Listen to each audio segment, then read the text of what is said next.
Hello, it's me, Susmita Nepal, and I am going to present my topic. uh, What is cooperative governance, law, principle, and theories for best practices? The presentation is going to outline the key cooperate legislation, government's principle, and theories that are foundations of good governance. It will enable organization to adapt best practice standard in today's fast-paced business world. We will cover Australia's cooperate legislation framework, essential government's principle, cooperative government's theories, practical lesson, challenges, and strategic recommendation. This presentation is intended for the client of professional consulting company providing insights on how to achieve transparency, accountability, and ethical leadership. Let's go towards the introduction of to cooperate governments.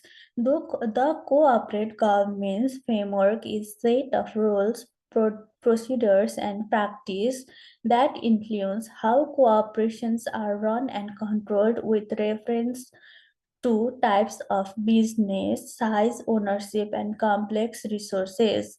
Use of technology and other information, business continuity, accountability, and various aspects leading to accountability, transparency, and ethical leadership at all level of organization. Moving towards the next slides, the value of cooperate governments. We have two cases. One case is success case of BHP and another is failure case of HIS insurance. BHP's high level of stakeholder confidence and reputations are due to the company's strong governance, board oversight, and transparent reporting and ESG leadership. And failure case of HIS include one in 2001 HIS insurance went to the wall due to poorly run international control and no board oversight, as well as ignored financial risk indicator. The role of good governments in the quarter of financial stability, legal compliance, and sustainable growth should be noted. It helps to promote an ethical decision process, help to increase investors' confidence and public trust, and support long-term sustainability and performance. Now, moving towards the Australia's cooperate legal framework.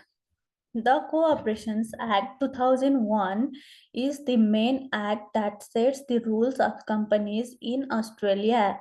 It explains the limits of director and officer capacity. It is a watchdog agency of ASIC that oversees compliance, enforces the law, and protects investors. Those key directors' duties include the duty of care and due diligence. The duty of act is good faith in the best interest of company and the duty to prevent insolvent trading. The act contains cooperate in constitutions and replaceable rules as it international governments tools, power decision making and member rights. Let's go towards the government's principle for the edition. First principle is lay solid foundation for management oversight, and principle 7 is recognize and manage risks. Voluntary compliance of and if not, why not reporting are emphasized in ASAC's corporate governance principle. Listed companies use the principle to guide the formulation and sustaining of appropriate governance practices. They make shareholders and stakeholders attentive and accountable. Let's move toward the board structure and responsibilities. Having diversity in the board composition is critical. With independence, diversity, and diverse skill sets, performance and accountability is monitored by board committees, which include audit risks and remuneration. Telstra created its board to fulfill government's expectation, assist in delivering effective oversight and strategic decisions. Let's move towards the government's theories explained. Here is some theories and its aim, assumption about human beings, problem and authors. Principal agents problem is discuss the principal agent problem, including efficient monitoring, stakeholder theory, balance the interest of all stakeholders. The assumption made by stewardship theory is that managers behave as responsible stewards. Thus, it is essential to understand these theories to run a good cooperative governance. Here is a table which shows some theories that aims and assumption about human beings and problem analyzed and their authors. First one is agency theory, and its aim is maximization of organizational efficiency.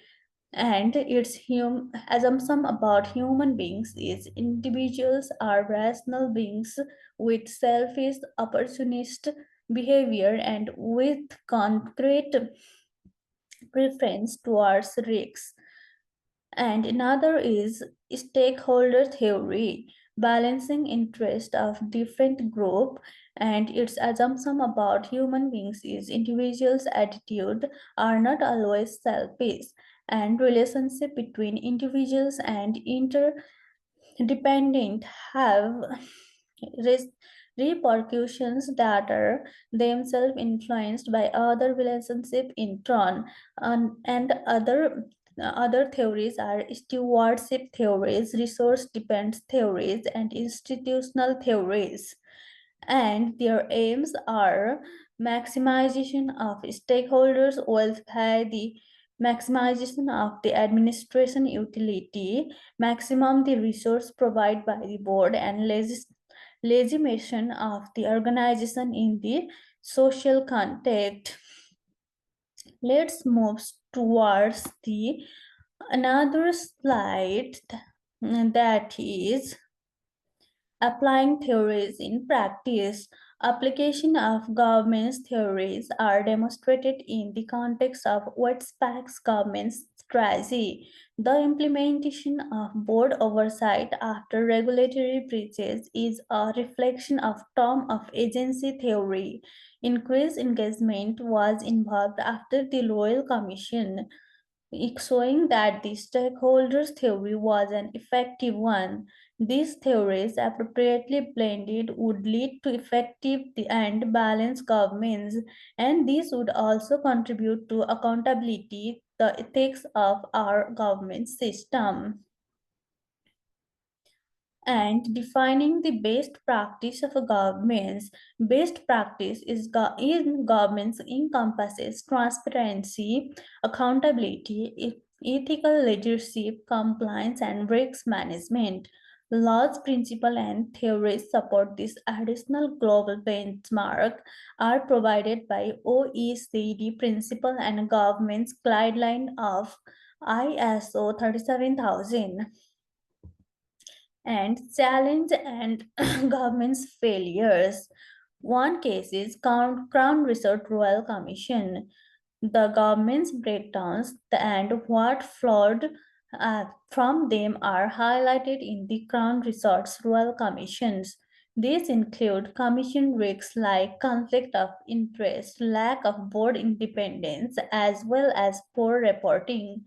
Failures of this nature must be prevented, and there are two critical aspects of prevention: ongoing review, culture audit, and regulatory vigilance.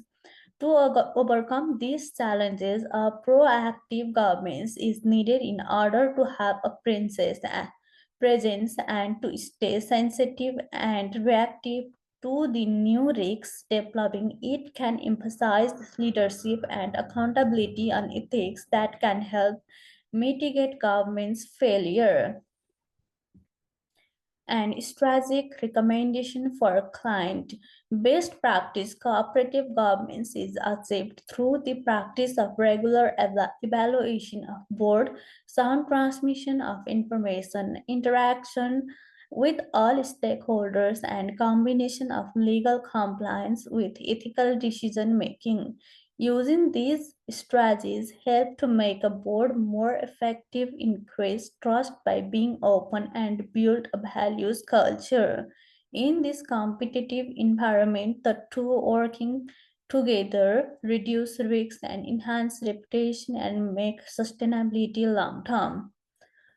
And in the conclusion, a principal legal framework being Cooperation 2001 as the focus of this presentation and pragmatic advice for listed companies as proven by ASX cooperate government's principle and the government's theories explain the agency, stakeholder and stewardship theories. These elements work toward together so that the goal of achieving best practice governments can be supported.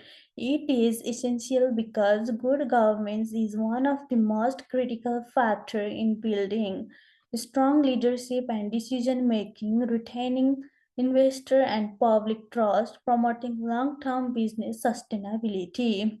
And here is my reference for this presentation. Thank you so much.